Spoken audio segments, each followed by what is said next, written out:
You're entering the territory of an amazing but abandoned wildlife park. The animal cages are overgrown with grass. Small houses have been left for a long time, and cobwebs and mold are everywhere. You walk into a dark building and see a green glow ahead. You approach and realize it's a large water tank. There's old green water in it, but you're attracted by the silhouette of a huge fish inside. You've just found a great white shark. Its body is in a formaldehyde solution, keeping it almost perfectly preserved. In 2012, Wildlife Wonderland in Australia ceased its operations. All the animals were moved from there, but the shark was forgotten. In 2018, urban explorer Luke McPherson visited this abandoned place and posted a video of the embalmed shark. The video got millions of views, and the shark got a name, Rosie. Since then, the park has attracted many tourists. Unfortunately, vandals were among them. The fish tank was damaged and graffiti was painted on it. People demanded to save the unusual find, and a few months later, when the shark tank was almost destroyed, it was moved to another working exhibition center. There, they restored the tank and renewed the liquid in it so the shark could retain its appearance. The next abandoned place is much scarier. Probably because of this, it attracts lots of visitors. We're in the Czech Republic, in the small village of Lukova. It's very beautiful here, with small houses, cozy streets, and rich nature. Among the trees, you suddenly notice the silhouette of an old chapel. Before you go inside, you realize it's completely abandoned. You see old bricks with faded paint on the walls and a rusting metal roof. It looks a little creepy. You make a step inside. If some travelers discovered this place at night, they would run away screaming from what they saw inside. There are patrons in the chapel. Most of them are sitting on benches, and some are standing. They don't move because they are plaster statues. But the most terrifying thing is that each statue is covered with a white sheet. In 1968, the chapel roof began to rot. Eventually, it collapsed, and residents stopped coming here. In 2014, an artist made some plaster statues and placed them here to make it seem as if the building was haunted. This installation attracts tourists from all over the world, which helps gather the money to restore the chapel. We're in the US now, driving along Vashon Highway. There's a dense forest on both sides of the road. You get to the bus stop and get out of the car. To see the strange find you've heard about, you need to go into the forest. You wade through bushes, mud, trees, and there you are. At first, you see nothing special, but then you look up. There's a rusty red bicycle, literally inside a tree. It's become a part of the forest. The wheels and handlebars stick out, and everything else is inside the trunk. It turns out that in 1954, a local boy was given a bicycle, but he was not very happy with his gift. The tires were very thin and hard, and the handlebar looked like it came from a child's tricycle. One day, this boy was playing in the woods with his friends, and only he had a bicycle. When everyone started to go home, the boy just left the bike by the tree. The tree continued to grow, and the bike became part of it. Let's leave cold, dark places and come right to the center of the Southern California desert. The sun is very hot, and there's no one around. Only sand, dry brush, and mountains are in the distance. A couple of hours have passed. You're thirsty. The sun burns your skin, and suddenly you see water. Or is it a mirage? You approach in hopes it isn't. Yes, this is real water, but it's not an oasis. Here, in the middle of the desert, there's an unmarked swimming pool. What a pleasure it is to jump inside. It's called a social pool. An artist built it in the summer of 2014. Absolutely anyone can use this pool, but not everyone will be able to find it. Unfortunately, there's only a carcass left of it today.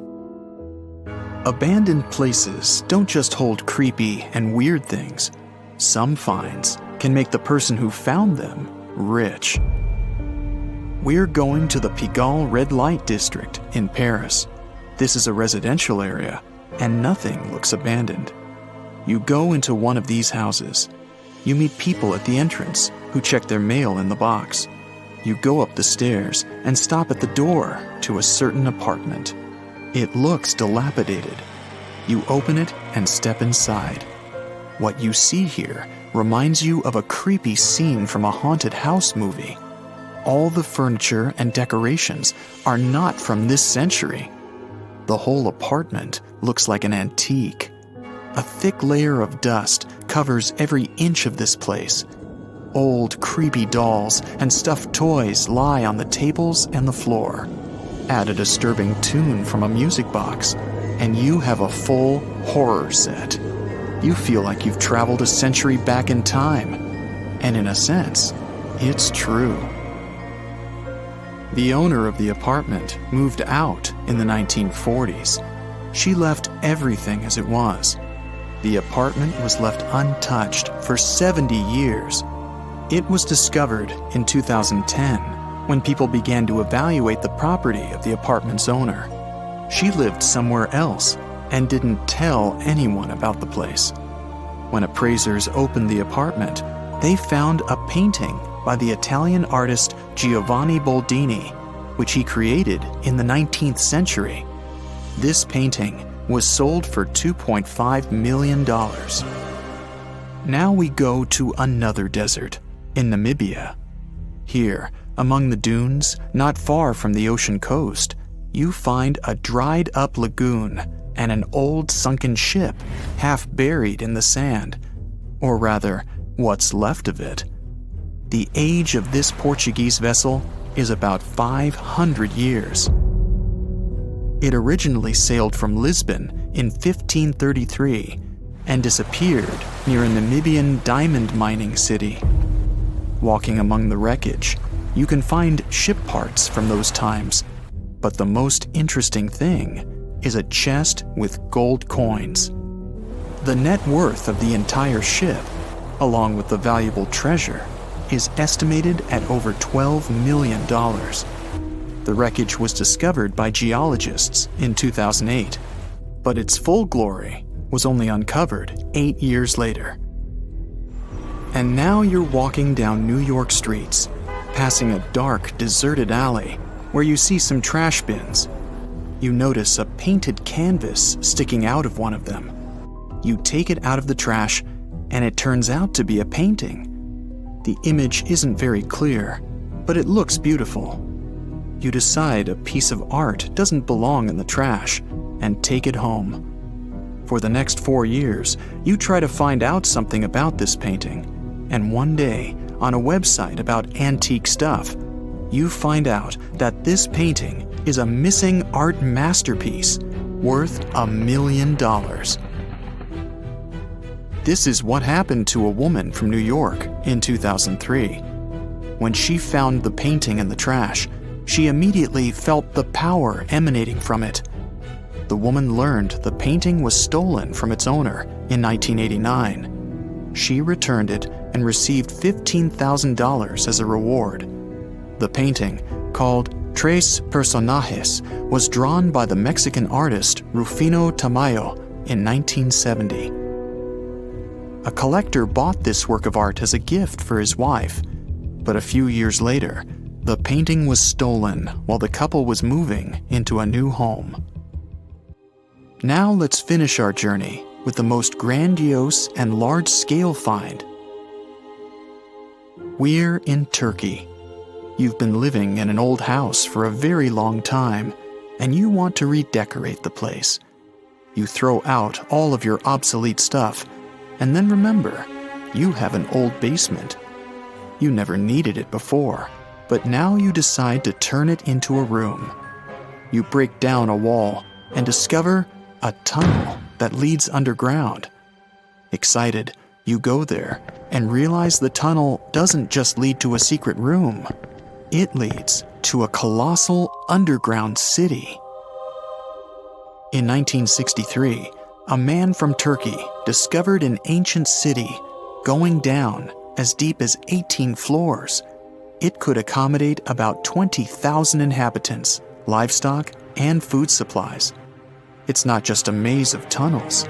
There is a chapel, a school, stables, kitchens, and other attributes of civilization.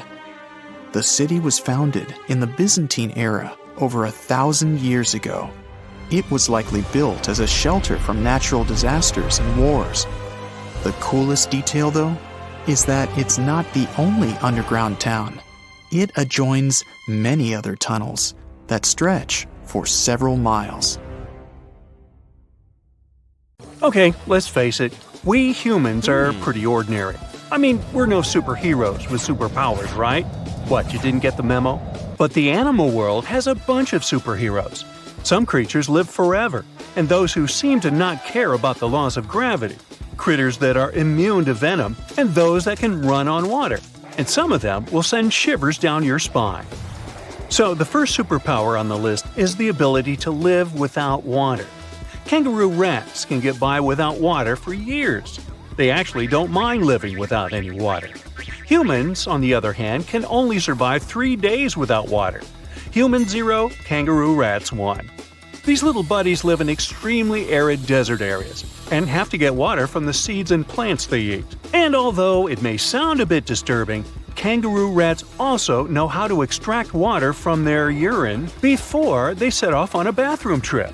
This way, they don't waste a single drop of precious moisture.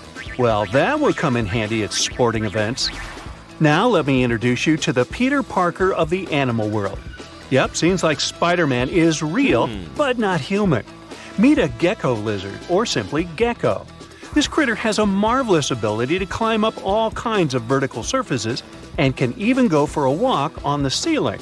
This gravity-defying feat is possible thanks to the lizard's unique foot pads covered with tiny hairs. They can cling to almost any kind of surface, no matter whether it's smooth, hard, rough, or soft. One more fun fact about these guys is that they lack eyelids, so they always keep an eye wide open for what's going on around them. If you wonder how they keep their eyes protected, here's the answer. Their eyes are covered with a transparent membrane, the cornea. Sure thing, they can't close their eyes, and if they have something in their eye, they simply lick it off. Right, they clean their eyeballs by licking them. I guess that's another superpower. Any supersonic superpowers here? Sure. A 1-inch long subtropical shrimp disorients its prey with a sonic boom. Despite its modest size, the pistol shrimp is one of the loudest marine animals. When the shrimp snaps its claws, it creates a sound as loud as a sonic boom. Naturally, this sound stuns the prey, and the shrimp can catch it without too much effort. Now, in the comic world, there's venom. In the animal world, there's a guy that can be called anti-venom. Opossums are known for their handy trick of pretending to have passed away when a predator attacks them. But that's not the end of the story. These guys are also immune to rattlesnake and pit viper venom. The secret is a peptide that helps opossums neutralize dangerous chemicals. This is the reason why snakes are a favorite treat on opossums' diet. There's one curious thing they have on their diet: ticks. One opossum can hoover up about 5,000 ticks per season, and most of them are picked off their own bodies. Now, imagine a fish that is so notorious that it's called a dangerous fish. It's mabenga, and it literally translates to dangerous fish in Swahili. This monster lives in freshwater and doesn't mind having a crocodile for lunch. Not a whole crocodile, but mabenga can take a bite out of them. But to be honest, these guys are intimidated by the crocodiles, the same way the crocs are intimidated by them. Now, you're watching this video on some gadget, right? Well, we all owe the gadgets we have to the electric eels in some way. I mean, all gadgets have batteries, and eels contributed a lot to the invention of an electric battery back in 1800. I know, the batteries have unrecognizably changed since then, but still, the first electric battery ever was invented thanks to electric eels. Anyway, if you see one of them and want to thank them for their magnificent invention, don't do that. Thing is, they can deliver shocks up to 860 volts. You don't want to experience that. Now let's talk about the Count Dracula of the animal kingdom. Nope, I'm not talking about bats. I'm talking about the fanged vampire fish. These fish are known as payara and have two long fangs protruding from their lower jaw. Here's why some people associate them with vampires. Hippos are the beauty gurus, since they know how to save a fortune on skincare. Living under the harsh African sun, these animals secrete a sweat-like red oily substance that evaporates and keeps the animals' bodies cool. Besides, the fluid works as a moisturizer, sunscreen, and antibiotic all in one. But they're not the only ones with such a superpower. Mantis shrimp know how to produce natural sunscreen too, but they use it for eye protection. It's all about amino acid pigments, and these pigments act as special filters that contribute to their sharp vision too. That's what I call multitasking. Meerkats have dark patches around their eyes which makes them look even cuter. But these black circles aren't there just to make these buddies more adorable. They also function as built-in sunglasses. The dark fur on the patches blocks the blazing sun, and as a result, meerkats can gaze directly at the sky. On top of that, the sentry, a meerkat that watches out for birds and other predators, can easily see danger coming and alert its mates. Wild goats are famous for their climbing skills, but the alpine ibex from northern Italy is the champion. This critter can climb nearly any vertical surface, defying several physical laws in the process. Interestingly, the animals that do walk on the steepest cliff walls are typically mother goats with their little ones. Large males prefer to keep their distance and use flat horizontal surfaces. Smart guys. Some animals protect themselves with venom or nasty bites, while others use chemical tricks for protection. Listen to this. Some species of millipedes produce hydrogen cyanide and exude it when they feel threatened. Hydrogen cyanide is odorless but highly toxic. One little millipede can't seriously hurt you, but you may have burns or even blisters if your skin is sensitive. Plus, to make the picture even scarier, some millipedes glow in the dark. So watch out, and if you see a crawling spot of light at night, run away as fast as you can. When the bombardier beetle feels threatened, it sprays scorching liquid from the tip of its abdomen with a loud popping sound. As soon as the beetle senses danger, a chemical reaction starts in special reservoirs in its abdomen. The heat from this process nearly reaches the boiling point and also produces special gas that triggers the ejection. This super protection is usually fatal for the attacking insects. I guess so. Plumed basilisk lizards have an uncanny ability to run on water. First of all, their hind feet are equipped with long toes which have fringes of skin that can spread out in the water. As a result, a bigger surface of the lizard's foot comes into contact with water. Then, when it runs on water, it pumps its legs incredibly fast. This creates little pockets of air that prevent the animal from drowning by keeping it on the surface. Now, fleas can be annoying, but it doesn't make them any less amazing. These tiny critters can leap about 50 times their body length. If people could do the same, we would be jumping about a quarter of a mile into the air. Well, let's try it. The most curious thing about fleas' astonishing ability is that they take most of the power for leaps from their toes, not knees. So, what's your favorite animal superpower? I vote for the kangaroo rat. I don't like standing in lines for the bathroom. So you're swimming 2 miles down at the bottom of the ocean. Don't ask me how, just play along. It's cold and the pressure is intense. No fish in sight. Then you notice a green shiny thing. It's a cookie cutter shark. Its neck glows in the dark to attract fish and other delicious treats. The shark doesn't look like much. It's small, about the size of a cat. It has brown skin and large green eyes, but looks can be deceiving. Every night, this creature rises to the surface and goes after great white sharks, whales, even swordfish. If you look closely, you'll see a round mouth with a bunch of sharp teeth in it. They don't just bite, they work kind of like a saw. This one's called a cookie cutter shark because when it sees something delicious, it takes a cookie-shaped bite out of it. These sharks have even been known to disable submarines. Wonder what flavor they are. Our next shark is about the length of a car. Only about 100 of these sharks have ever been seen, but if you met one, you'd never forget it. It has a big mouth, a huge mouth, a mega mouth, like me. It's the mega-mouthed shark. You could easily fit in it if you curled yourself up.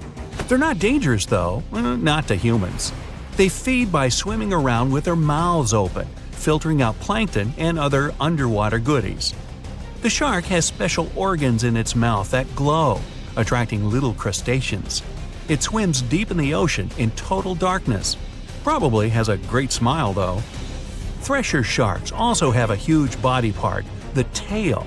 It's almost half the length of the shark itself, and it looks like a helicopter blade. It's one of the few animals that hunts using its tail.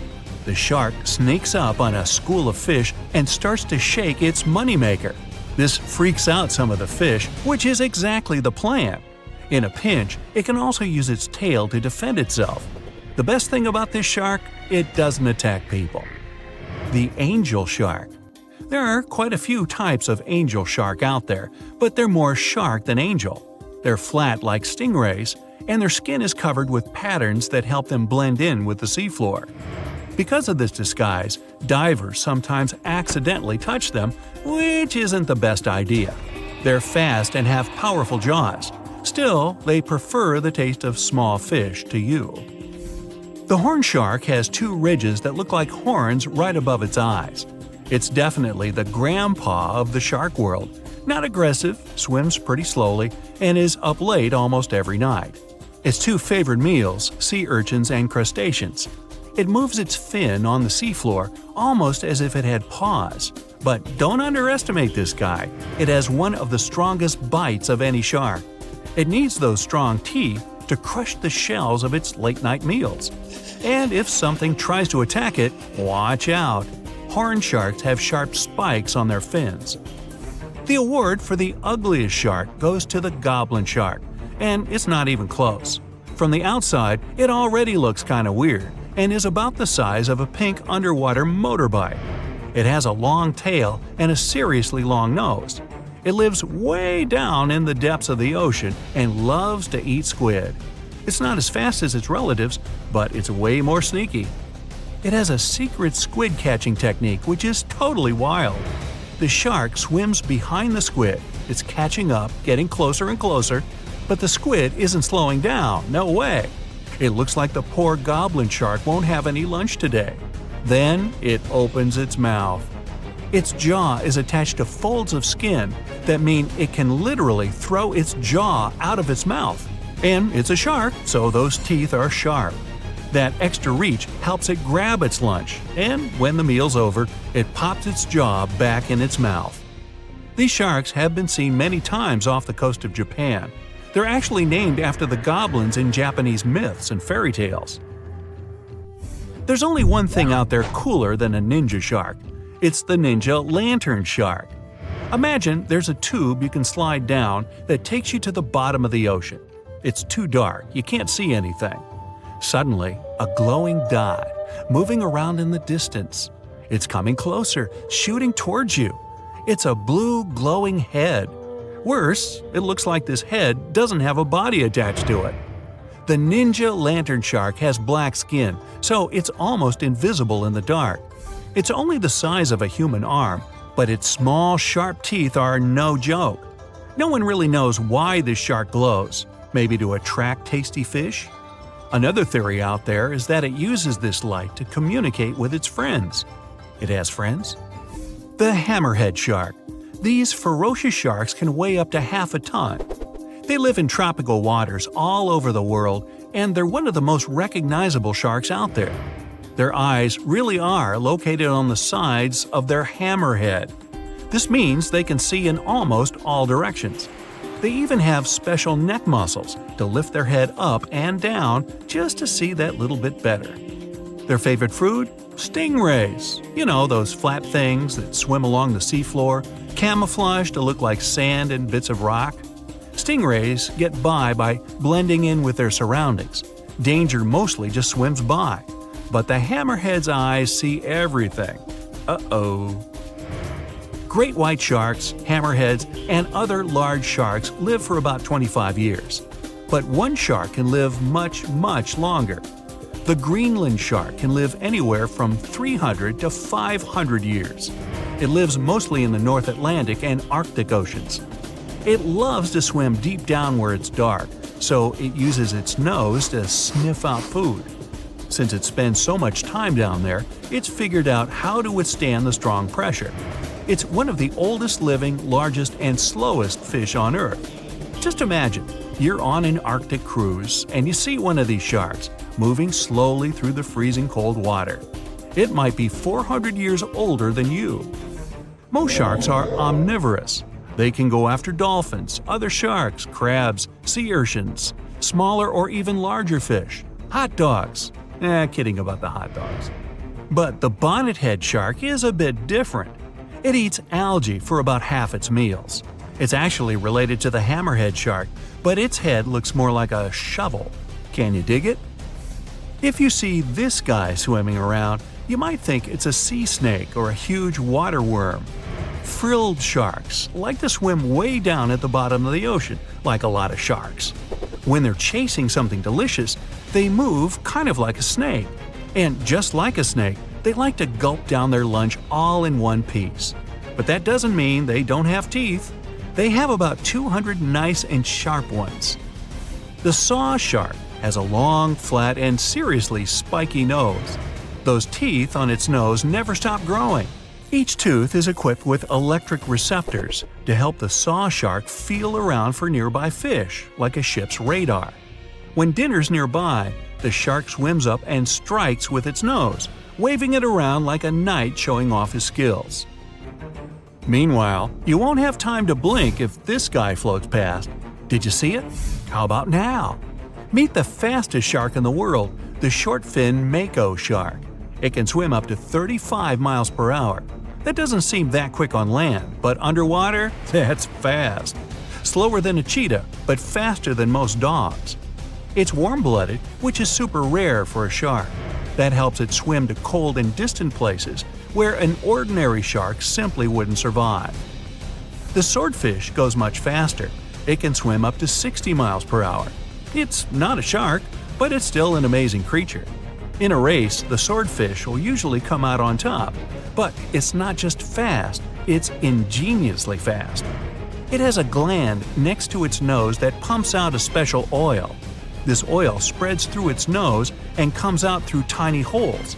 This special oil is waterproof, which lets the swordfish glide through the water at high speed. Now prepare yourself for some weird stuff. We're going to dive into the fascinating world of sea cucumbers, the squishy detritivores that are nature's very own recyclers. These exotic marine creatures might not be everyone's first choice for a pet. But trust me, they've got some unique talents that are worth talking about.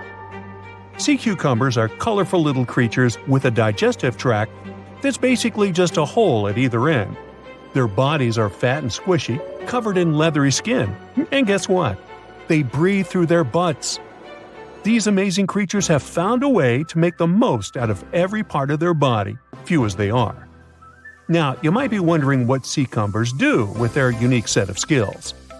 Well, they play a crucial role in cleaning our planet's waters. They munch on all the debris found on the seabed and break it down internally, removing all the bad stuff in the process. It's like having little vacuums cleaning up the ocean floor. Believe it or not, sea cucumbers are in high demand in the kitchen too. They're harvested and traded in many countries. The Asian market, in particular, absolutely loves them. You can find them being sold cooked and dried under all sorts of fancy names. Or, if you prefer a more direct approach, you can just call them sea slugs. Now, here's the fun part. A dried sea cucumber can cost you up to a whopping $1,400 per pound. These squishy delicacies are truly worth their weight. But let's take a step back in time. The tradition of eating sea cucumbers goes way back, more than 1,000 years in Asia to be precise. And as demand for these curious creatures grew, so did the need to find them elsewhere. This led to overexploitation of local fisheries, causing sea cucumber stocks to diminish in many countries. Uh-oh, not good for our little sea cucumber friends. One of the most interesting examples of sea cucumbers is the pink see-through Fantasia. Not only does it look amazing, but it also has this great defense system, where it uses bioluminescence to scare off predators. Thankfully, some brilliant researchers around the world have decided to act. They're on a mission to breed sea cucumbers and replenish the depleted fisheries. They're also exploring how these creatures can be a reasonable food resource and help reduce the damage done by fish farming. In Scotland, for instance, where a team of enthusiastic students started a company for this particular purpose. Their goal? To figure out how sea cucumbers can absorb as much of the bad stuff they can in the water. They might just be the aquatic superheroes we've been waiting for. Meanwhile, in Sweden, marine biologists are working hard to restore the population of red signal sea cucumbers. These poor creatures have been fished out of local waters, but specialists are determined to give them a fighting chance. They're also exploring how sea cucumbers can fit into seafood cultivation. Their lab is like a sea cucumber daycare, carefully nurturing the next generation of these wiggly wonders. And let's not forget about Canada.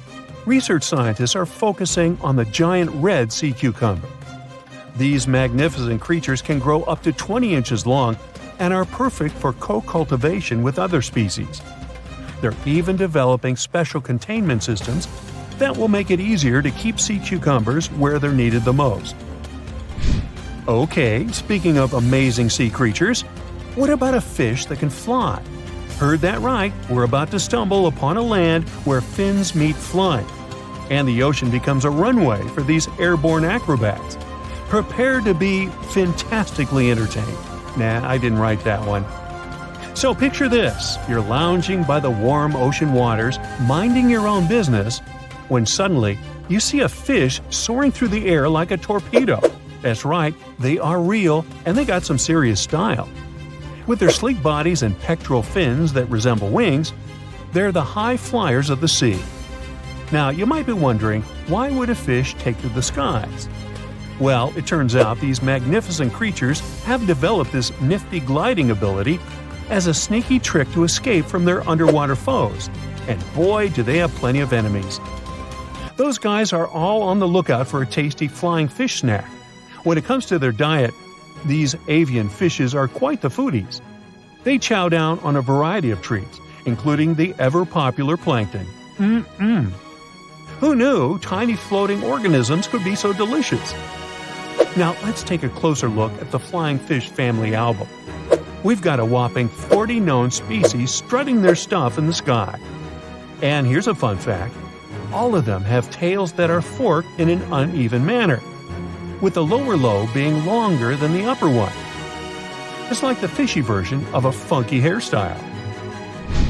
And there's more. Some of these weird flyers even have supersized pelvic fins, giving them the appearance of having 4 wings. Can you imagine the envy in the fish community when they see these trendsetters gliding by? Okay, now let's get to the nitty-gritty of their airborne adventures. The flying fish takeoff is a sight to behold. First, they gather some serious speed underwater, reaching a zippy 37 miles per hour. That's faster than some highway speed limits. Then, like a rocket ready for blastoff, they angle themselves upward and break the ocean surface, ready to take flight. But they don't stop there. These thrill seekers can reach heights of over 4 feet in the air. Can you imagine the view from up there? They glide through the sky, covering long distances. That's like the fishy equivalent of a marathon. And here's the best part. When they approach the water again, they can flap their tails and continue their flight without fully returning to the depths. These fishy flyers are also all about the nightlife. Just like partygoers flock to a glittering disco ball, flying fish are attracted to light. Crafty fishermen take advantage of this by setting up canoes with just the right amount of water to keep the fish comfy but prevent them from escaping.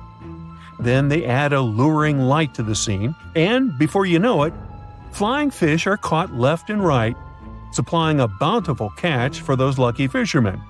Don't worry though, these flying fish aren't on the endangered species list. Not yet, at least. The next time you find yourself by the ocean, keep an eye out for these marvelous creatures. You never know when you'll see a flying fish extravaganza.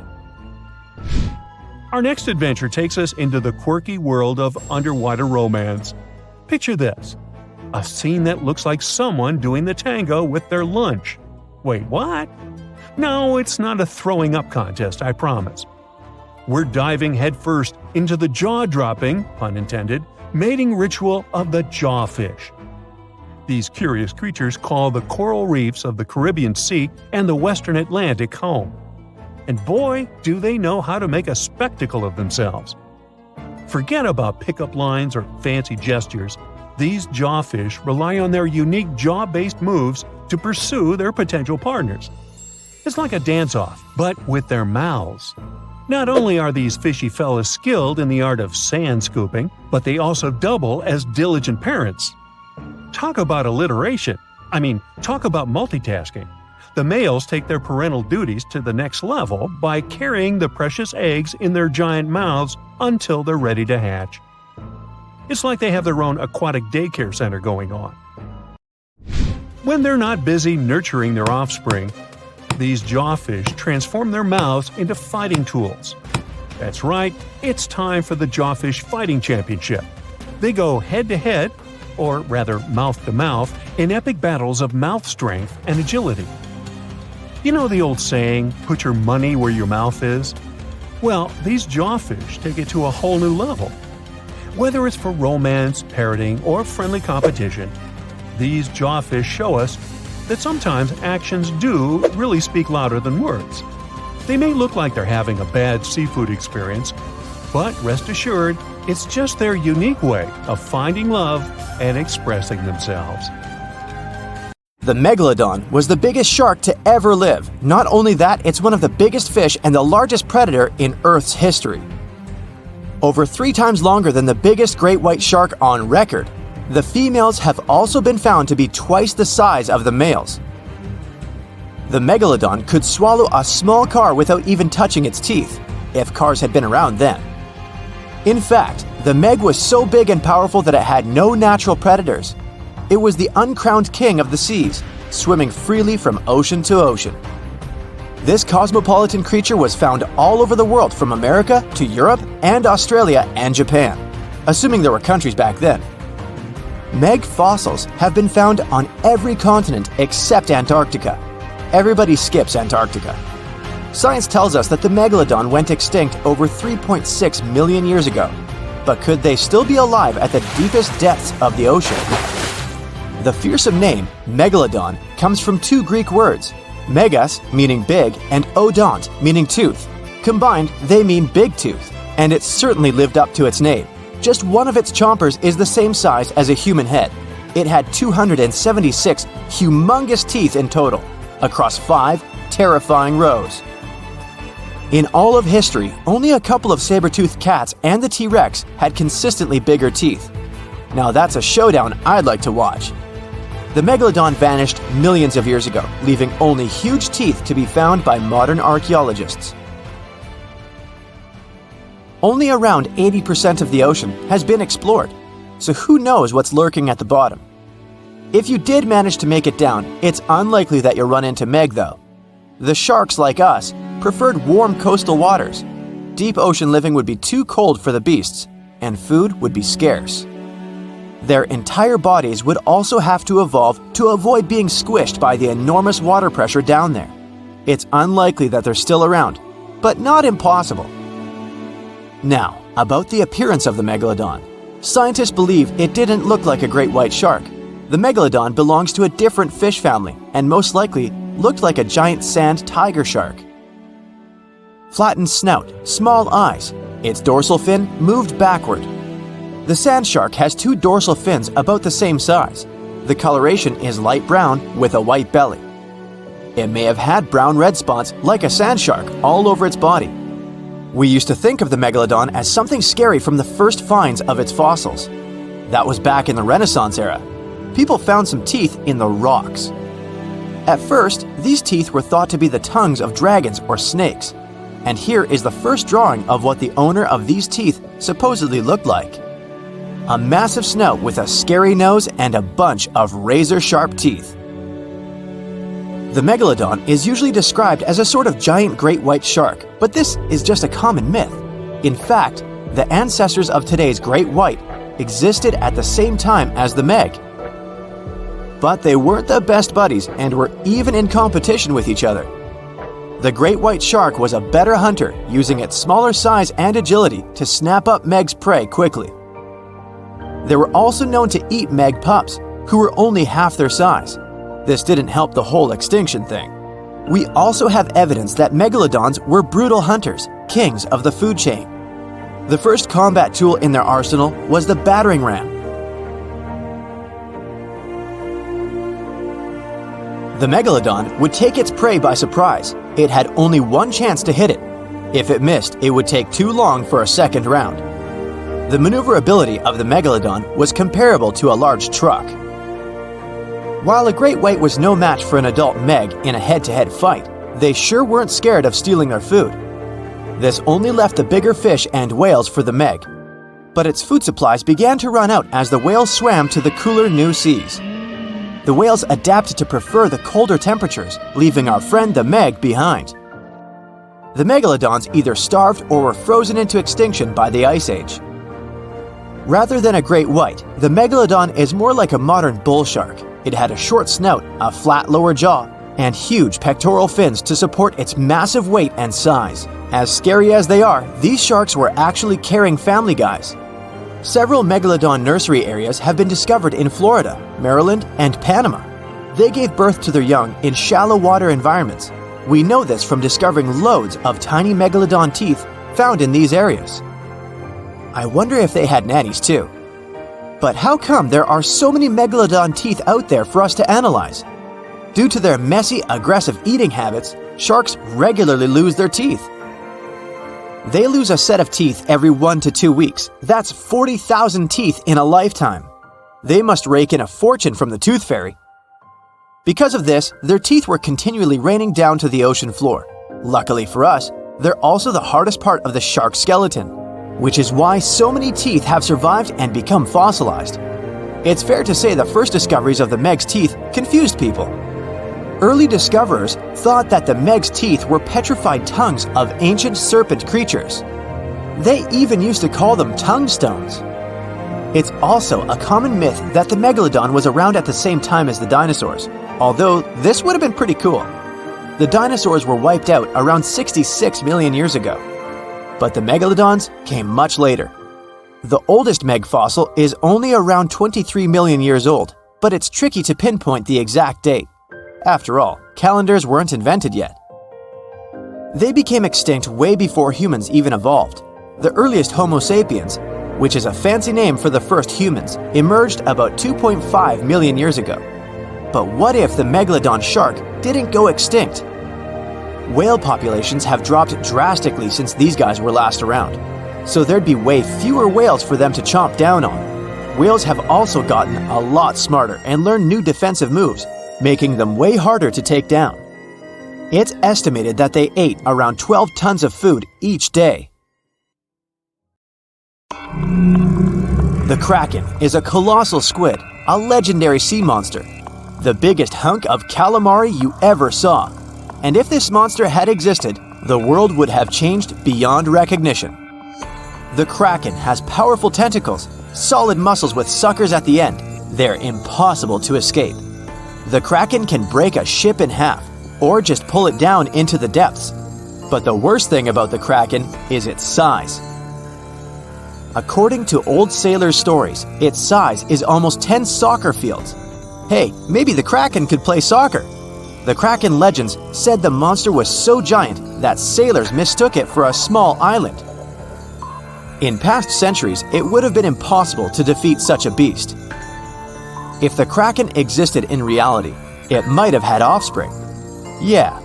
In all the world's oceans, there would be giant monsters that could sink any ship. It's unlikely that the Kraken would have competitors in its habitat, so its population would grow strongly. Since the Kraken is enormous, it would need a lot of food, so the population of other large sea animals would fall significantly. Blue whales, great white sharks, other giant squids, all the big sea creatures would be endangered. The Kraken belongs to the cephalopod genus. This species includes squid and octopus, some of the most intelligent creatures on the planet. The Kraken is a skilled hunter and will never fight in the open. Colossal squids live in deep waters and they have the largest eyes among all animals. The squid's eye is the size of a dinner plate. Thanks to this, they can see their prey from far away. Similarly, a Kraken would spot the ship much sooner than sonar could pick up the Kraken. It would always have the drop on you. Well, that's not good. In 1857, a squid beak was discovered on the coast of Denmark. Other huge squid remains were found in the Bahamas, and then scientists were convinced that gigantic squids existed.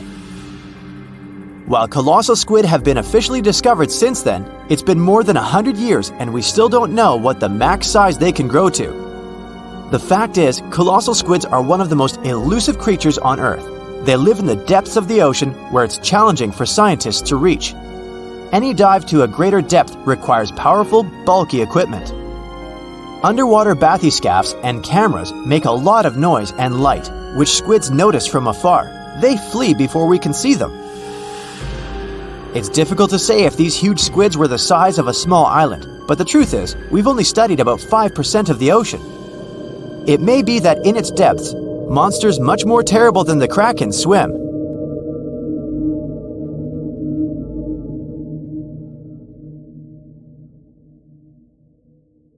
Some sharks have an eerie ability to spit out their stomach and then pull it back into place. Well, that would be handy. Most sharks eat huge amounts of food, but the problem is they can't digest everything they've gulped down. So they need a way to get rid of such stuff as sea turtle shells and beaks, bird feathers and bones, lobster claws and whatnot. And then these amazing creatures willingly barf up their whole stomach, along with all the contents. After the shark is done, it pulls its main digestive organ back in, and the entire process usually takes no more than a second. Some shark species, like great whites or mako, have a special eye-warming system. Their retina heats up their eyes and brain. This not only helps them detect movement better, but also improves resolution. As for the mako shark, this species often travels vertically across different temperatures. Unlike most people with only one movable jaw, sharks can freely move both their lower and upper jaws. This allows them to get a better grip on their meal and chew it up faster and more thoroughly. That's comforting. Sharks give birth to a large number of little ones at once. It depends on the species, of course, but let's say the blue shark is famous for producing more than 130 pups at a time. Great white sharks have a more powerful bite than most jungle cats. A 20-foot-long underwater hunter can produce a force of more than 4,000 pounds per square inch. And that's a bite 4 times stronger than that of a lion or tiger. People, with their measly 150 to 200 psi bites, aren't in the running whatsoever. Swell sharks defend themselves by swallowing huge amounts of water. Then the shark's body becomes twice its normal size, and this scares potential danger away. Sharks can grow more than 50,000 teeth during their lifetime, but not all of their teeth are the same. The strongest and most massive ones are at the front, and those closer to the back are smaller and not so powerful. But if the front teeth are damaged, these weaker ones can replace them. It's possible because sharks' teeth aren't as deeply rooted as humans and can move. Shark skin has the same feel as sandpaper. It's made of teeny, teeth-like scales. They point towards the animal's tail. This helps to reduce the friction that occurs when sharks move through the water. Whale sharks have extremely thick skin. In some places on their body, it can be 6 inches thick. It's one of the toughest in the animal world. Scientists have to make loads of effort if they want to get this creature's blood sample. Sharks have an incredible sense of smell, but besides that, they use one more sense to detect other animals. There are special pores around their head, near the nostrils, and under the snout. Those are special organs, something like second sight. Every creature generates a tiny electrical field. Thanks to the pores, sharks can spot these electrical fields and figure out where other animals are. Sharks are incredibly sharp-eared. They can hear their potential meal from 3,000 feet away. They can also catch low-frequency sounds, like the ones produced by a fish's contracting muscle tissue. Sharks have been around for more than 400 million years. It means they've lived through 4 out of 5 mass extinctions. This makes them way older than Mount Everest, humans, dinosaurs, and even trees. These creatures go back to the period when coral reefs were just beginning to form. Some shark species can jump out of the water, like the great white shark or the basking shark. They're known to leap from more than 8 feet up into the air. Thanks to this maneuver, they can catch such animals as seals or seabirds. But unless you're in South Africa, you aren't likely to see sharks jumping out of the water. Shark skeletons are made of muscle and cartilage, which are lighter and twice less dense than bones. This makes sharks more flexible, which allows them to make sharp turns when they're chasing other animals. Hammerhead sharks have a weirdly shaped head for a reason. Thanks to it, these creatures have incredible 360-degree vision. Their eyes are tilted a bit forward, and it allows them to have an overlapping field of view. The goblin shark's terrifying jaws are attached to elastic ligaments. They can unfold from the animal's snout for up to 3 inches. It allows the animal to catapult its mouth forward to catch other marine creatures. Sharks don't sleep as you do. Some species have to keep swimming all the time. Otherwise, water will stop flowing through their gills and they won't be able to breathe. Others do rest, but they don't enter an unconscious state. They just go into special rest periods. These creatures don't have eyelids. That's why their eyes remain always open, and their pupils monitor their surroundings. They also keep their mouth open so that the water can pass through their gills. Sharks can travel remarkably long distances without needing any rest, all thanks to their bizarre sleeping pattern. For example, great whites can swim distances of more than 2,000 miles without stopping to eat or rest. How come these creatures don't starve? They draw on the fat stored in their livers. By the way, this organ can compose up to a third of the animal's body weight. Contrary to popular belief, sharks do not and cannot swim in reverse.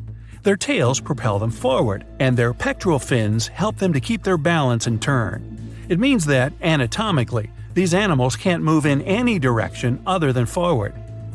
Sharks have no vocal cords. They can't produce sounds to communicate with one another or express their emotions. That's why they have to use body movements, like twisting their bodies or flipping over. Sharks live in all of the world's oceans, but several species also inhabit freshwater rivers and lakes. For instance, bull sharks have been found in tropical rivers. They're also known to be able to swim between fresh and salt water. The smallest shark out there is the dwarf lantern shark. This unique creature doesn't grow longer than 8 inches, but the shark makes up for its tiny size in other ways. For example, some of its organs emit light, and since the creature lives in the shallow waters, this helps to camouflage it in the rays of sunlight. Blue sharks eat a lot, often more than they need. Some of this food can remain undigested for weeks till it's needed for energy. Sharks have something that looks similar to a tongue, but this organ is called the basial. It's the front section of the cartilage that goes from the shark's chest to its mouth. It doesn't move and is pretty much useless. The so-called tongue doesn't take part in the process of feeding. It isn't covered in taste buds. Its only real use might be that it supports some of the bones connecting the shark's gills. There are hundreds of shark species in the world, more precisely around 500. Some of them are pretty bizarre. Just look at the goblin, basking, or cookie-cutter shark. All these sharks vary in size, from several inches to dozens of feet long. They also live in absolutely different environments. Tiger sharks eat whatever they can get their jaws around. Some of the weirdest things they've munched on are video cameras, bags of money, license plates from almost any U.S. state, dog leashes, you name it. Each whale shark has a unique pattern on its skin. These spots and stripes can be used to identify individual sharks, just like fingerprints are used to identify people. The blunt-nosed six-gill shark can dive to a depth as great as 5 Empire State Buildings. Baby sharks are called pups. When they get born or hatch, they are already fully nourished. And if they choose to swim away from their mama shark, they don't need to hunt for food for at least several weeks. Uh-oh, did somebody say baby shark? There's a creature somewhere deep in the ocean looking for prey that would make Dracula himself proud. It's been around since before even the dinosaurs walked the earth.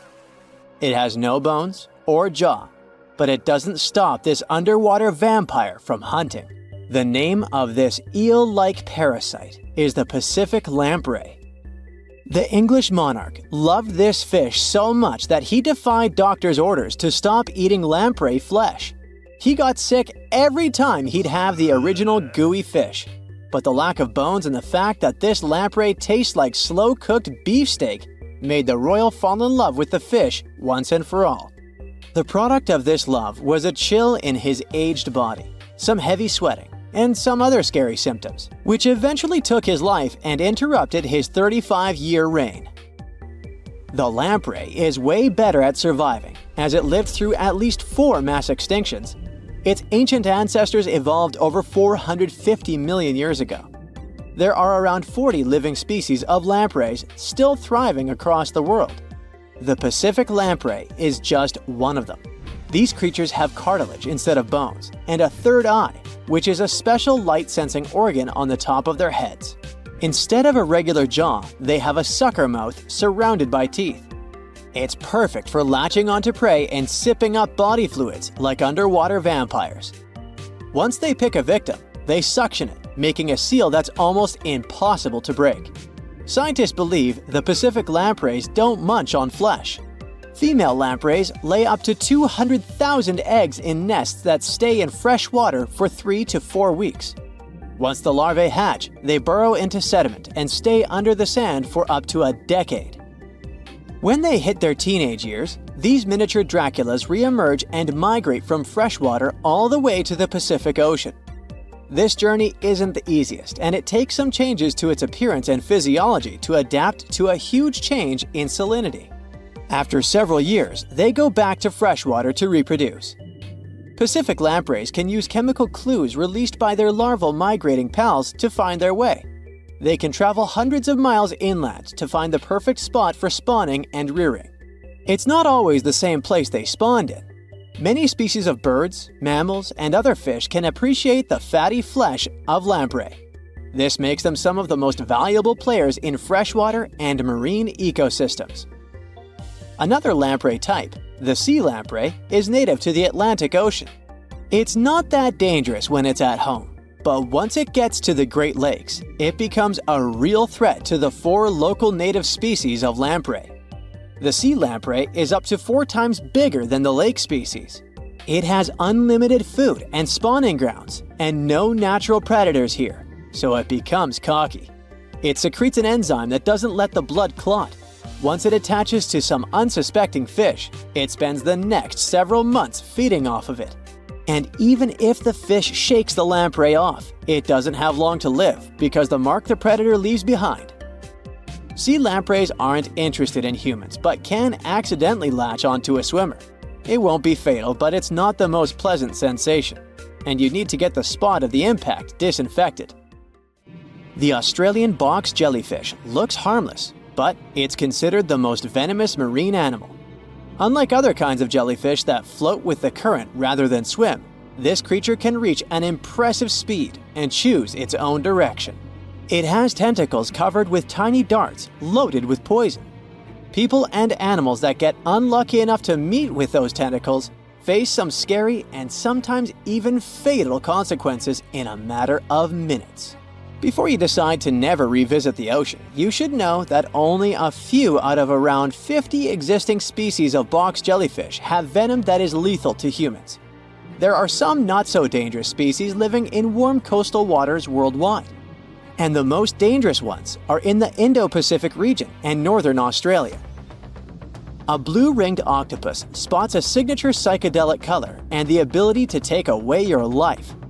This cute-looking sea monster likes to spend its time in the soft, sandy bottom or shallow tide pools and coral reefs. It normally hides in underwater crevices, among shells or debris. If you disturb it, the octopus will activate its tiny color-changing organs and demonstrate its blue rings as a warning signal. The next step will be releasing a venom 1,000 times more powerful than cyanide. This venom is more toxic than that of land mammals. The octopus normally uses it to hunt crabs, shrimp, and small fish by pecking them with its beak and paralyzing them. There is no known antidote for the venom, so if you ever see this sea creature, the best you can do is to stay away from it.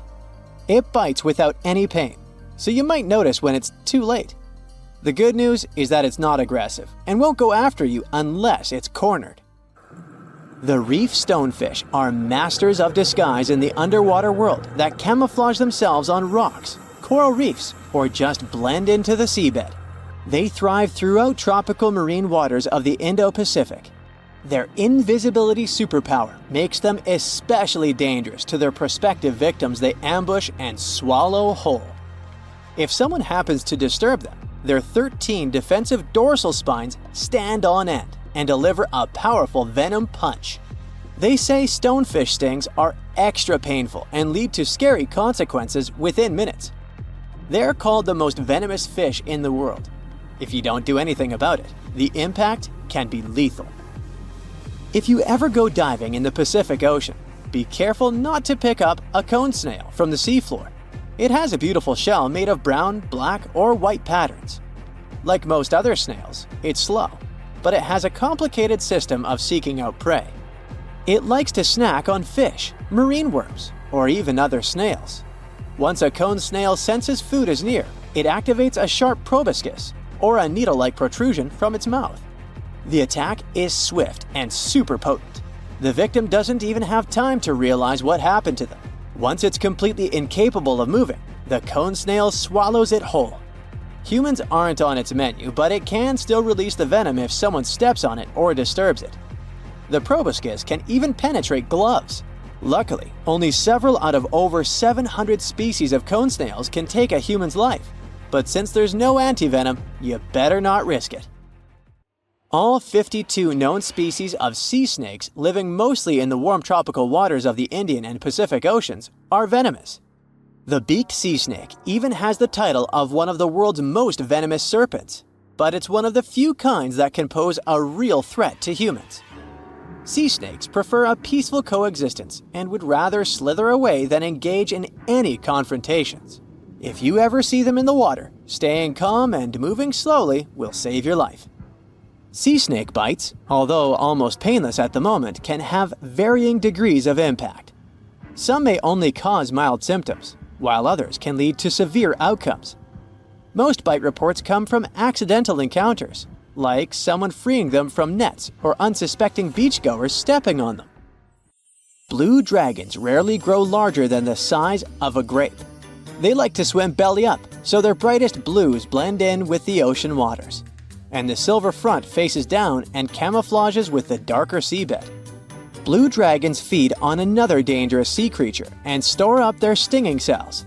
Their venom lives on even after the fish itself is no longer alive. That's why you should be extra careful and never pick up or step on them on the beach. The megalodon shark roamed the oceans, scaring and chewing everything to pieces long after the dinosaurs were wiped out by the great meteorite. We know that it was the largest and most dangerous hunter that ever lived, as well as the biggest shark. It was the king of all seas, swimming freely between most parts of the ocean. But then, about 2.5 million years ago, the last of its kind disappeared from Earth forever, leaving only huge teeth to be found by modern archaeologists. And it could be because of the great white sharks. The megalodon is usually described as a sort of gigantic version of this marine animal. This is a common misconception people make because these creatures were thought to be related. In fact, the meg looked more like a modern bull shark. It had a short snout, a flat lower jaw, and long and massive pectoral fins that supported its weight. And what's more important, the ancestors of today's great whites existed at the same time as the megalodon. But with great size comes great clumsiness. Although the meg was huge and powerful, it was also not as nimble as the smaller and quicker great white sharks. Researchers believe that great whites actually rivaled with the megalodon for food and were often more successful hunters thanks to their agility. They couldn't fight the meg openly, but were fast enough to steal its food. So, the only food left for the megalodon were whales and equally big marine animals.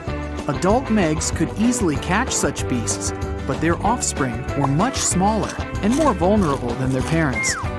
Scientists believe other sharks could have used this to their advantage. While the megalodon was still little, it often became a meal for great whites, bull, and tiger sharks.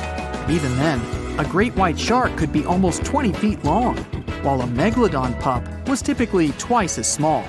A pretty easy meal for a great white.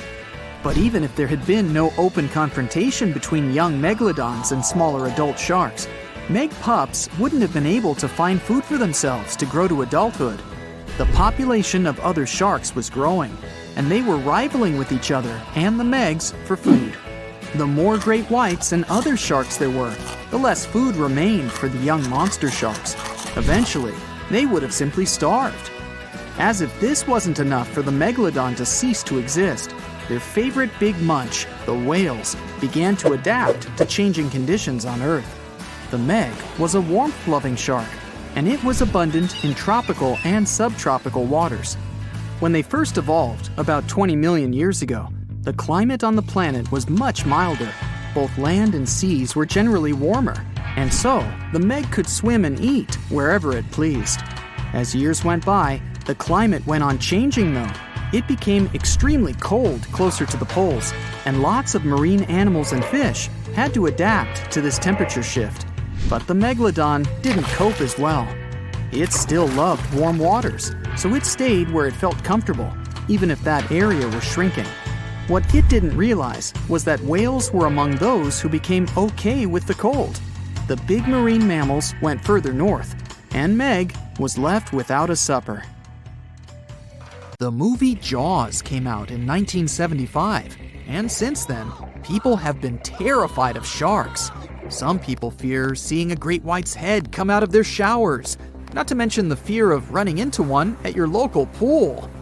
Of course, none of this is actually possible, but some other scary shark stuff is. Like, yes, sharks can attack boats. They probably won't sink one. It depends on the size of the shark and the size of the boat.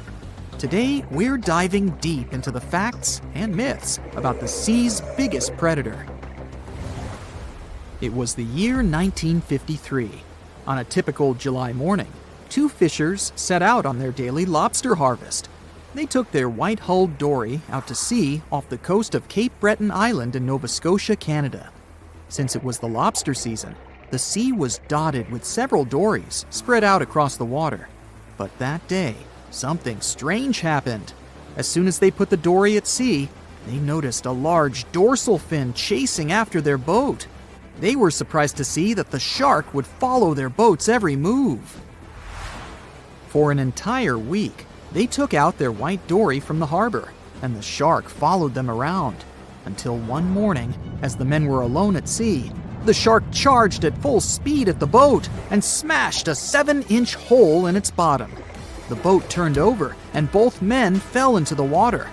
The shark didn't come after the men, though. Instead, it swam away and disappeared for good. To clarify, a dory is a small, fragile boat usually measuring 16 to 23 feet long. So how long did that shark need to be in order to sink it? Well, as soon as the boat was retrieved from the ocean, researchers found something interesting. One of the shark's teeth was found stuck in the hull. According to Harvard experts that analyzed the tooth, it most certainly belonged to a 12-foot white shark that weighed around 1,200 pounds. One thing intrigued scientists a whole lot. The great white didn't seem to be interested in the man aboard, but rather in the boat itself. The question is, why? Some people suppose that this great white followed the dory around because it was white, and the animal probably thought it was some big white mammal. It's not the first boat a shark has attacked. You see, sharks don't attempt to sink boats because they're mean and evil. Rather, it's due to murky waters and hard materials that make them mistake inanimate objects for their usual lunch menu. But that's not what we've learned from popular culture. In Jaws, the protagonist shark managed to poke several holes in the orca as it rammed the boat. The orca was a Nova Scotia-style fishing boat made out of wood planks. It wasn't a huge boat, so it seemed plausible that a great white could ram it. But, according to Mythbusters, that's very far from the truth. A great white swimming at its maximum speed wouldn't be able to take down a medium-sized fishing vessel. The same goes for bigger boats. Some bull sharks or great whites can turn over smaller vessels though, like kayaks or small boats. If this happens, it's most likely because they think it's a sea mammal and nudge it before taking the first bite. No scientist can say for sure why they do this, only that it's usually a misunderstanding on behalf of the animal. The Shark Research Committee, a nonprofit scientific research organization, has documented a lot of shark attacks on inanimate objects and is trying to answer that question more thoroughly. So far, they've observed several attacks on objects such as crab trap buoys and inflatable float bags. The website has also registered 2 famous attacks on boats. The first one happened in 1959, and a shark left a tooth on the hull of a boat. Researchers later identified it as belonging to a 12-foot great white. The report of the other attack, which happened in 1989, claims that a boat was circled by a great white before the animal swam at the vessel at full speed and hit the boat several times. Of course, those who suffer the most from shark attacks and encounters aren't boats, it's surfers. As far as we know, surfers look like giant wobbly seals from the shark's perspective. According to the Shark Research Committee, there have been 41 confirmed shark attacks on surfers on the west coast of North America over the course of the last century. So, should we be so afraid of sharks after all? Let's learn more about these magnificent sea creatures. Off the top of your head, how many shark species can you name? 4, 8, 10? Well, there are over 500 species of sharks swimming in the ocean. They vary from tiny specimens, about the size of a human hand, to up to 39-foot-long creatures. The largest species of shark are actually not great whites, but whale sharks. And even those are small compared to the great megalodon. This ancient creature that lived around 20 million years ago reached an unimaginable length of 60 feet. By comparison, that's the same as 2 to 3 buses placed one after another. I wouldn't swim in megalodon-infested waters even if you dared me, that's for sure. We know that sharks are very good hunters, but why is that so? Their bodies seem to have been strategically built for speed. Instead of having a bone skeleton, like us humans, sharks have a cartilage skeleton, which makes them much lighter and also super fast swimmers. Each species of shark hunts depending on its nutritional needs. So, shark species that grow to an average of 3 feet have a diet based on fish. The ones that grow bigger start feeding off of bigger sea animals, such as sea lions and seals. Throughout their lives, some species of shark can shed over 30,000 teeth. Unlike humans, who are born with a set number of teeth in their jaws, sharks have an apparently limitless supply. In their defense, they do lose teeth pretty easily, as they can easily get stuck in their prey, for example. They also have multiple rows of teeth. The jaws of a great white can contain up to 7 rows of teeth, and can grow to be more than 6 inches long. And since we're speaking of great whites, the most feared shark species roaming the oceans, this is ray. Ray is an adult white shark. He can swim up to 50 miles a day, so he needs a lot of fat in order to keep his body functioning. Funny thing about Ray, when he opens his jaws to hunt, his eyes roll back together with his head, so his sight is hindered when he's taking a bite. Now, he does like it when the water is murky, and underwater visibility is low. That's because it makes it harder for his prey to spot him coming. These conditions can make it easier for him to grab that yummy seal. But this can also make it easy for him to mistake a random boat for lunch and end up scaring some humans. Some Hollywood movies love to portray sharks as having superpowers. Although they're not innately cruel, one species of shark does have something that can be considered bizarre. Hammerhead sharks, one of the most dangerous species of sharks, have a sort of sixth sense. Inside their heads, they have electroreceptor organs called ampullae of Lorenzini. These organs allow sharks to detect the electromagnetic fields of all living things in the ocean. This ups their hunting abilities to another level. They can even find prey hidden in the sand because they sense its electromagnetic field. You should know one thing. If a shark lives in a balanced ecosystem, it won't feel the need to attack unknown things. These animals are curious, though, so maybe we should cut them some slack when they bite a piece off a random boat. Wow, look at this cute little cookie cutter. At first glance, it looks like an oversized anchovy, but in reality, it's an undersized shark. This shark never grows bigger than 18 to 20 inches, but it doesn't make it less dangerous than its peers. They got their sweet cookie name because they have a unique feeding strategy. They bite off small chunks from much larger animals and get away with it. These little guys live deep down in the water column, making them quite mysterious and hard to study. We don't know exactly where they hang out, but they've been spotted all over the world, especially in tropical and temperate areas. The cookie cutter shark is a total parasite. It feeds off larger animals while keeping them alive. It uses its sharp upper teeth to latch onto the skin of bigger sharks, fish, or even marine mammals. Then, with its strong lower teeth, it scoops out a mouth-sized chunk of flesh or blubber. Ow! So watch out, because even big predators like bluefin tuna, great white sharks, and spinner dolphins can end up with scars from these little sharks. Now, there's one crazy story about a cookie cutter shark biting a person. Picture this. A long-distance athlete swimming between islands in Hawaii at night, surrounded by boats with bright lights attracting prey. Yep, that swimmer got a nasty bite on the calf, leaving a gnarly scar, but luckily no permanent damage. Lesson learned, don't mess with cookie cutter sharks during their feeding frenzy. To hunt like this, they have a well-equipped mouth. The mouth itself is like a short line that goes across, surrounded by these big fleshy lips that can suck stuff up.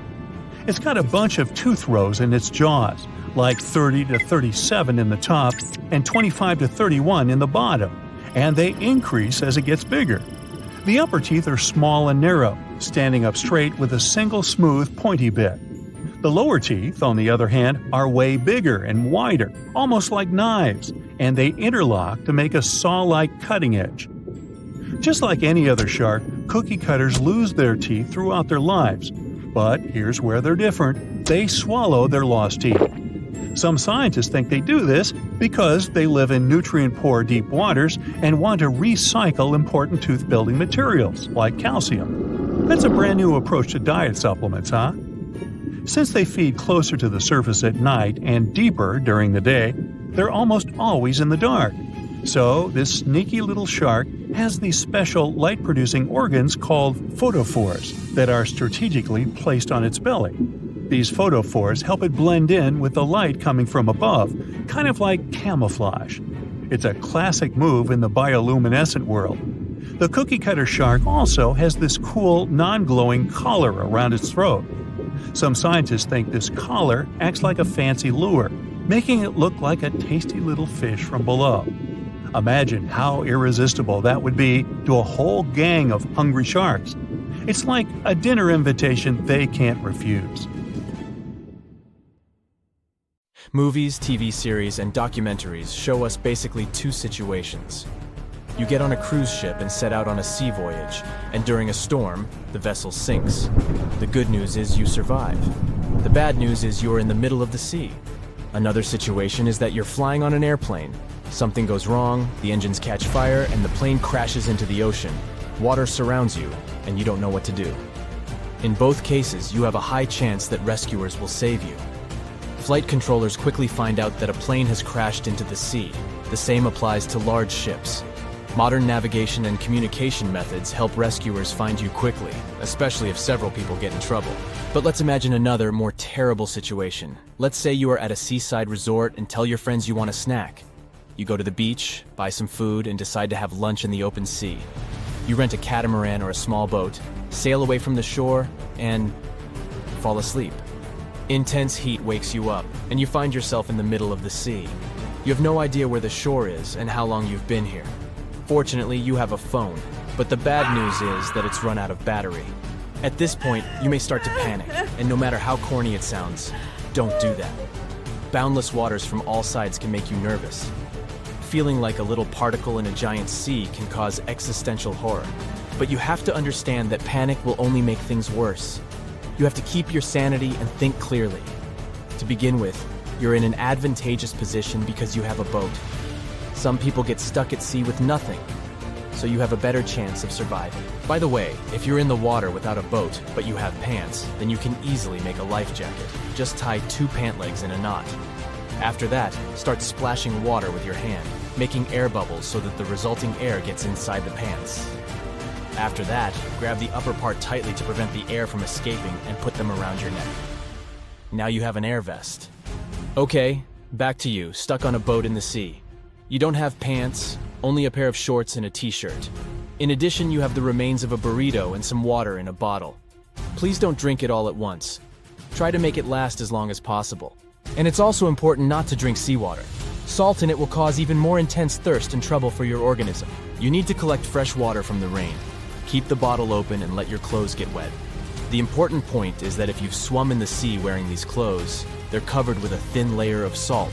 So first, let your t-shirt get soaked by rainwater, then squeeze it to wash off all the salt, and only after that use your clothes to collect fresh liquid. Great, you have a whole bottle of fresh water. Take small sips several times daily, and you will have enough for a week. Now you need to get some fish. The good news is that sea creatures have approached you. The boat attracts the attention of marine life. They come to you out of curiosity or to use the boat as shelter. All you have to do now is catch lunch. If you're wearing shoes, use laces or tear off a piece of fabric from your clothes to make a small rope. Attach a piece of your burrito or any object to the rope's end and start fishing. Now you have food and water and nothing to worry about. Except for sharks. Bright colors or a drop of blood in the sea attract these hunters. You can scare them away by screaming and hitting your hands on the water. Make more noise. You will scare the fish, and they will understand that they have come across not a defenseless seal, but a very dangerous beast. A human. Yes, a fight with a shark sounds like something out of science fiction movies, but if you have nothing to lose, it's better to hit it on the nose than to swim away in panic. So you have fish, water, and authority. Life is good, but you're missing something. Oh yes, you need to get to dry land to survive. You can also attract the attention of an airplane or a passing ship. It's okay if you don't have a signal rocket. Your phone will help rescuers notice you. Use the mirror panel of your device to reflect sunlight and use the beam as a signal. There's a high probability that people on a ship passing by or even pilots of a plane flying by will see it. Keep your phone ready so as not to miss the rescuers. By the way, many boats have flares and life jackets with glowing signals under the seats. Use them at night and people will see you from afar. Unfortunately, there's no such thing on your tourist boat, so the phone is your only way to indicate yourself. You need to start navigating the sea if you don't see anyone who could save you. If you don't see the shore, look at the water. It takes a lighter shade in shallow water, so if you see something like this next to the boat, move in that direction. Also, pay close attention to the direction of waves. They are heading towards the shore. Look at the sky. If you notice a group of gulls or other birds, follow them. Sooner or later, they will lead you to the beach. But the main landmark in the open sea is the sun. It always rises in the east and sets in the west. At noon, it shines strictly from the south if you're in the northern hemisphere. And if you're in the southern hemisphere, the sun is in the north in the middle of the day. Focusing on these signs will let you understand your location and move toward the shore. But what if you still have no idea which way to go? Try to imagine a morning in your hotel. Remember where the sun was and in what position you were relative to it. For example, if you were standing on the balcony and saw the sun rising to the right of your windows, you were facing south. Being in the open sea, imagine the direction of your hotel or house relative to the morning sun, and then move in that direction. There are other signs pointing toward the shore. If the water becomes muddy, it means that somewhere nearby, a river flows into the sea. Move along this muddy water. The greenish tint under the clouds shows that they are above the land. So, you've already been drifting for several days and have finished all your water supplies. At some point, you hear the screams of seagulls. You look up and see where they are flying. You follow them and notice some muddy water. You're hungry, exhausted, and thirsty, but happy because you know the shore is ahead. As night falls, you notice city lights in the distance. By the morning, you reach the land and return to your hotel. There are many chances for salvation, but you can only use them if you observe one condition. Keep calm from the very beginning. People have survived after several weeks and even a year of being stuck in the open sea. Some were floating on a broken vessel, an inflatable boat, or a ship's wreckage. And every time, the desire for life, willpower, and faith helped them handle it.